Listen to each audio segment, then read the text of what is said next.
Okay, teachers, now that they claim to have settled the wage negotiations, now it is time for you to negotiate protocols, processes, and policies. Because you cannot continue to do school the same way. This modus operandi that almost terminates in an inevitable demise. Somebody ought to put an end to it. So there are a few things that you now need to sit with your union and request of them to have discussions with all the stakeholders and to take some decisions moving forward so that your job is not necessarily easier, but so that the requirements can be more realistic and so that you can be more effective at what it is that you do. You need a revised job description where obsolete and redundant duties can be eliminated and where you can be more focused and more result oriented.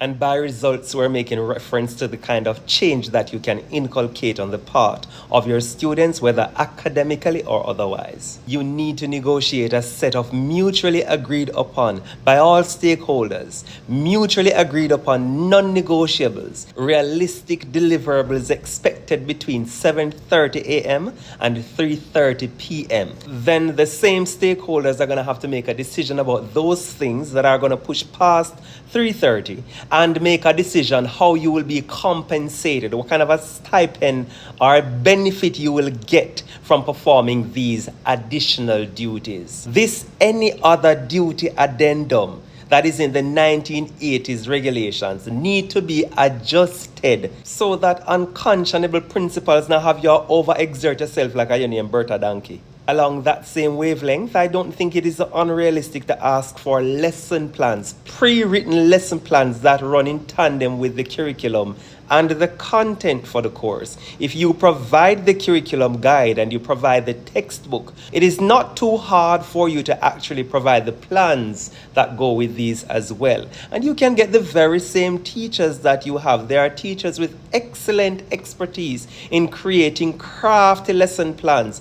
Get those teachers, contract those teachers to write plans for the Ministry of Education so that they can be available for all teachers right across the board. And so teachers, what you'll be required to do now is to evaluate your lessons and to speak specifically about how you will make accommodations for any instruction that you failed to cover in one class for one reason or the other in future classes. You need to negotiate SEN support, special educational needs support in your school. If you cannot furnish an entire department, you should have at least one personnel on staff who is trained with an eye to identify any telling signs, even if they are not in a position to evaluate the students and to come up with accommodations and modifications for those students in that school. They should be able to at least initiate the process and offer guidance to the students and their parents as to where they can get support, where they can be tested, where they can be diagnosed, and when them come back, the teacher's life is made that much easier because now when you're planning, you're not planning for he, she, and the old lady, one size fit all. You are now able to make accommodations for those students in your instruction.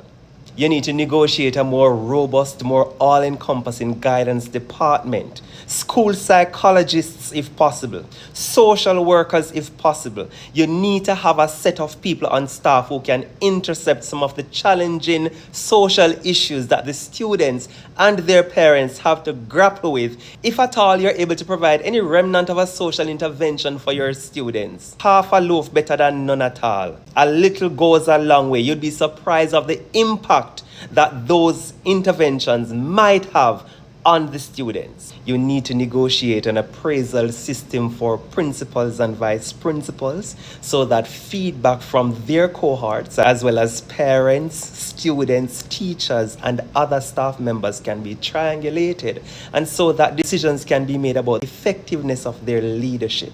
There are principals and vice principals who are sitting pretty, who rule with the iron fist, who have a mindset set like a decking, who will not relent, who will not compromise, who walk around with this claim to fame and this air of arrogance like them named Pharaoh down at Egypt. There has to be an appraisal system in place so that like every other practitioner in the school, Principals can also get an opportunity to reflect on their craft and try to improve it based on the feedback they get from the people that they serve. I personally would not be mad if their appraisal process involved them going back into the classroom for a short while, because let's face it, the idea of being relevant and up to the time as a principal is not a bad one. You need to negotiate a virtual platform, a place where documents are uploaded as they are needed, and a place where you can make requests from the Ministry of Education. Away with this system of turning in documents to principals and they hand it in at their own discretion. That should not be the case. There should be absolutely no delays in teachers receiving their pay courtesy of principals who do their job in a very vindictive or very lackluster kind of way. Teachers who are newly employed or newly promoted should be remunerated without delay. Give us a platform where documents can be uploaded to the Ministry of Education and you see them right away, even if you require us to take in the originals shortly thereafter. That's not a problem. Give us a system where we can make requests from the Ministry of Education via a virtual platform. This is the day and age of technology. And away with these paper files. It's about time you create e-files for your teachers that they can view at all times.